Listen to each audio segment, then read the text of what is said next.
Hey guys, welcome back to your new video. നമ്മുടെ ഇന്നത്തെ video എന്ന് പറയുന്നത് ഞാനൊരു എലിഗേറ്റർ ഗാർ ഫിഷിനെ മേടിച്ചിട്ടുണ്ട്. കുറച്ച് ദിവസം മുന്നേ നമ്മളൊരു വീഡിയോ ഇട്ടുണ്ടായിരുന്നില്ലേ ഗൈസ്, ഒരു അരോണയുടെ ഒരു കെയറിങ് വീഡിയോ. അതിനകത്ത് ഞാൻ നിങ്ങളോട് ചോദിച്ചിട്ടുണ്ടായിരുന്നു ഒരു എലിഗേറ്ററിനെ മേടിക്കാൻ എനിക്ക് താല്പര്യമുണ്ട്, അപ്പോൾ നിങ്ങളുടെ അഭിപ്രായങ്ങൾ എന്താണെന്നുണ്ടെങ്കിൽ കമൻറ്റ് ചെയ്യാൻ. അതുപോലെ തന്നെ ഞാനൊരു പോൾ ഇട്ടിട്ടുണ്ടായിരുന്നു എലിഗേറ്ററിനെ വാങ്ങണോ വേണ്ടോ എന്ന് ചോദിച്ചിട്ട്. അതിൽ 89% ആൾക്കാരും പറഞ്ഞത് എലിഗേറ്ററിനെ മേടിക്കണം എന്നാണ്. അതുകൊണ്ടാണ് നമ്മൾ ഇന്ന് ഇവനെ മേടിച്ചിട്ടുള്ളത്. അവനിപ്പോൾ എൻ്റെ വീടിനകത്തുണ്ട്. അവനെ നമ്മൾ ടാങ്കിലേക്ക് ഇൻട്രൊഡ്യൂസ് ചെയ്യുന്നതൊക്കെയാണ് നിങ്ങൾക്ക് ഇന്ന് കാണിച്ചു തരാൻ പോകുന്നത്. അവനെ നമ്മൾ ഇടാൻ പോകുന്ന ടാങ്ക് എന്ന് പറയുന്നത് നമ്മുടെ അരോണയുടെ ടാങ്കില്ല, അതിലേക്കാണ് നമ്മൾ അവനെ ഇടാൻ പോകുന്നത്. അരോണ അവനും തമ്മിൽ ഫൈറ്റ് ഉണ്ടാവുമെന്ന് നമുക്ക് അറിയില്ല, ഇട്ടതിന് ശേഷം നമുക്ക് അറിയുള്ളൂ. ഇനി അഥവാ അവർ തമ്മിൽ വല്ല ഫൈറ്റ് ഉണ്ടാവുകയാണെന്നുണ്ടെങ്കിൽ തന്നെ നമ്മൾ നമ്മുടെ എലിഗേറ്ററിനെ വേറെ ഏതെങ്കിലും ഒരു ടാങ്കിലേക്ക് മാറ്റുന്നതാണ്. അപ്പോൾ എന്തായാലും സമയം കളയേണ്ട, നേരെ നമ്മുടെ വീഡിയോയിലേക്ക് കിടക്കാം. ഇതാ ഗൈസ്, നമ്മൾ ഈ ടാങ്കിലേക്കാണ് നമ്മുടെ എലിഗേറ്റർ ഗാറിന് ഇടാൻ പോകുന്നത്. ഇതിൽ ഇതാ ഒരു അരോണ എടുക്കുന്നുണ്ട്. അപ്പോൾ ഇനി ഇതിലേക്ക് ഇട്ട് കഴിഞ്ഞാൽ അവർ രണ്ടുപേരും തമ്മിൽ ഫൈറ്റ് ചെയ്യുമെന്ന് നമുക്കറിയില്ല. അപ്പോൾ എന്തായാലും നമുക്ക് നമ്മുടെ എലിഗേറ്റർ ഗാറിനെ അങ്ങോട്ട് കാണാം. ഇതാ ഗൈസ്, ഇതാണ് നമ്മുടെ എലിഗേറ്റർ ഗാറ്. ഒരു സ്പോട്ടഡ് ഗാറാണിത്. അപ്പോൾ ഇവനെ നമുക്ക് നമ്മുടെ അരോണയുടെ ടാങ്കിലേക്ക് അങ്ങ് ഇട്ട് കൊടുക്കാം. അതിനായിട്ട് നമ്മൾ ടെമ്പറേച്ചർ മെയിൻറ്റെയിൻ ചെയ്യാനായിട്ട് ആദ്യം കുറച്ച് നേരം ഇതുപോലെ ടാങ്കിലേക്ക് ഇട്ട് വെക്കണം. അരോണ കുറച്ച് വയലൻ്റ് ആവുന്നുണ്ട്, എന്താണ് സംഭവം എന്ന് അറിയാത്തതുകൊണ്ടാണെന്ന് തോന്നുന്നു. അപ്പോൾ എന്തായാലും നമുക്കൊരു 15 മിനിറ്റ് ഇങ്ങനെ ഇട്ട് വെച്ചതിന് ശേഷം മാത്രമേ നമ്മുടെ എലിഗേറ്റർ ഗാറിനെ നമ്മുടെ ടാങ്കിലേക്ക് ഇടാൻ പറ്റത്തുള്ളൂ. അങ്ങനെ ഗൈസ്, നമ്മുടെ 15 മിനിറ്റ് ഇവിടെ കഴിഞ്ഞിട്ടുണ്ട്. നമ്മുടെ എലിഗേറ്ററിനെ നമ്മൾ നമ്മുടെ ടാങ്കിലേക്ക് അങ്ങ് ഇട്ട് കൊടുക്കാൻ പോവുകയാണ്. ഇത്ര നേരം അവൻ കവറിൻ്റെ ഉള്ളിലായിരുന്നല്ലോ. അപ്പോൾ നമ്മുടെ അരോണ ചെറുതായിട്ട് ഇവിടെ സ്ട്രെസ്സ് കാണിക്കുന്നുണ്ട്. ആൾ കുറച്ച് വയലൻ്റ് ആവുന്നുണ്ട്, എന്താണെന്ന് അറിയില്ല. ഈ കവറിൻ്റെ ഉള്ളിൽ ഇട്ട് വെച്ചതുകൊണ്ടായിരിക്കണം. അപ്പോൾ നമ്മുടെ എലിഗേറ്ററിനെ പതുക്കെ റിലീസ് ചെയ്യാണ്. അങ്ങനെ എന്താ കവറിൻ്റെ ഉള്ളിൽ നിന്നും പുറത്തേക്ക് ഇറങ്ങി നമ്മുടെ പുതിയ ടാങ്കിലേക്ക് അവൻ എത്തിയിട്ടുണ്ട്, നമ്മുടെ എലിഗേറ്റർ. അപ്പോൾ അരോണ അവനെ ചെറുതായിട്ട് നോക്കുന്ന പോലെ ഉണ്ടെന്ന് അവൻ്റെ അടുത്തേക്ക് അങ്ങ് പോകുന്നില്ല. നമ്മുടെ എലിഗേറ്ററിനെ ക്ലോസപ്പ് ചെയ്യുമ്പോൾ ഇങ്ങനെയാണ് കാണാൻ സാധിക്കുന്നത്. അടിപൊളി പാറ്റേൺ ആണ് ഗൈസ് അവൻ്റെ ബോഡിയിൽ. ഞാൻ ഇതിനെ എടുക്കാൻ പോയപ്പോൾ അവിടെ 4 എലിഗേറ്റർ ഉണ്ടായിരുന്നു. അതിന് എനിക്ക് ഏറ്റവും ഇഷ്ടമായ ഒരു പാറ്റേൺ നോക്കിയിട്ടാണ് ഞാൻ ഇവനെ എടുത്തത്.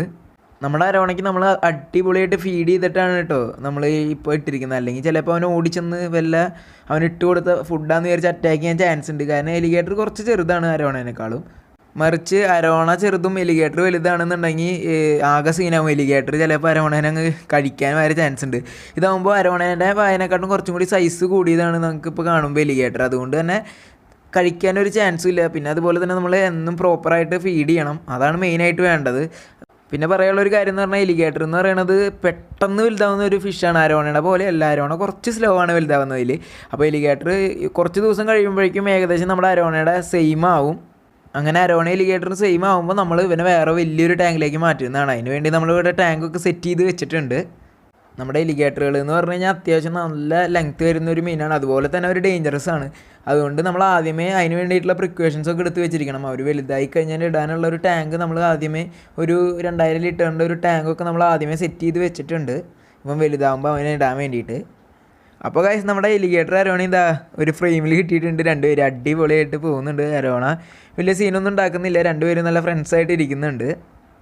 നമ്മുടെ എലിഗേറ്റർ പുതിയ ടാങ്കിലേക്ക് മാറിയതിൻ്റെ കുറച്ച് സംശയങ്ങളിലൊക്കെയാണ്. എല്ലാ സ്ഥലത്തേക്കും പോയി നോക്കുന്നുണ്ട് നമ്മുടെ എലിഗേറ്റർ ഗാർ. അവൻ ഫിൽറ്ററിൻ്റെ അവിടേക്ക് വന്ന് നിൽക്കുന്നുണ്ട്. ആൾ ഫുള്ള് കറക്കത്തിലാണ്. ടാങ്കൊക്കെ ഒന്ന് മനസ്സിലാക്കി എടുക്കാൻ പുതിയ സ്ഥലമല്ല, അതുകൊണ്ടായിരിക്കും. ഞാൻ ഒരുപാട് നാളായിട്ട് വിചാരിച്ചിരിക്കുന്ന ഒരു കാര്യമായിരുന്നു ഒരു എലിഗേറ്ററിനെ മേടിക്കണമെന്ന്. പക്ഷെ അതിപ്പോഴാണ് ഒന്ന് മേടിക്കാൻ പറ്റിയത്. അടിപൊളിയാണ് ഗൈസ്. എനിക്ക് പേഴ്സണലി നല്ല ഇഷ്ടമാണ് കേട്ടോ എലിഗേറ്റർ ഗാറുകളെ. നമ്മളിനി ഇവർക്ക് എന്താണ് ഫുഡ് കൊടുക്കാമെന്ന് ചോദിച്ചാൽ നമ്മൾ ഗാറിന് വല്ല പരലുകളെയോ അല്ലെങ്കിൽ ഗപ്പികളെയാണ് നമ്മൾ ഇന്നിനി കൊടുക്കാൻ പോണത്.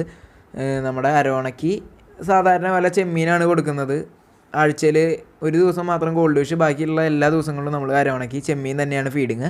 ഡെയിലി 2 ടൈമാണ് ഇപ്പോൾ നമ്മൾ ഫീഡ് ചെയ്യുന്നത്. ഇതുപോലെ നിങ്ങളുടെ അരോണേനെ എലിഗേറ്ററിനെയൊക്കെ ഒരുമിച്ചിടുമ്പോൾ നന്നായിട്ട് സൂക്ഷിക്കണം കേട്ടോ. കാരണം എലിഗേറ്റർ അങ്ങോട്ട് കടിക്കാനും അരോണ ഇങ്ങോട്ട് കടിക്കാനൊക്കെ ചാൻസ് ഉണ്ട്. അതുകൊണ്ട് തന്നെ കുറച്ച് അരോണയെക്കാട്ടും കുറച്ച് ചെറിയ എലിഗേറ്ററിനെ നോക്കി ഇടുന്നതായിരിക്കും നല്ലത്. എന്നാൽ ഒരുപാട് ചെറുതായ അരോണ ചിലപ്പോൾ മിണുങ്ങി കളയാനും ചാൻസ് ഉണ്ട്. അതുകൊണ്ട് തന്നെ ഏകദേശം ഈ ഒരു റേഷ്യോയിലുള്ളതാണെങ്കിൽ വലിയ കുഴപ്പമില്ലാണ്ട് നിൽക്കും. അപ്പോൾ നമ്മുടെ എലിഗേറ്ററൊക്കെ ഇവിടെ നിൽക്കുന്നുണ്ട്. അപ്പോൾ നമുക്ക് ഇവരെ ഒന്ന് ഡീറ്റെയിൽഡ് ആയിട്ടൊന്ന് നമുക്ക് കാണാം.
ഗൈസ്, അപ്പോൾ നിങ്ങൾക്ക് ഞാൻ ചെറിയൊരു വീഡിയോ ഇഷ്ടമായിരിക്കും. നമ്മുടെ എലിഗേറ്ററിൻ്റെ അരോണയുടെ അപ്ഡേറ്റ്സ് ആയിട്ട് നമ്മൾ ഇനിയും വരുന്നതായിരിക്കും. അതിന് വേണ്ടിയിട്ട് ചാനൽ സബ്സ്ക്രൈബ് ചെയ്ത് എല്ലാ ബെല്ലൈക്കനോട് എനേബിൾ ചെയ്തിടുക. ഇതിൽ നല്ലൊരു വീഡിയോ നമുക്ക് വീണ്ടും കാണാൻ. Which means good bye.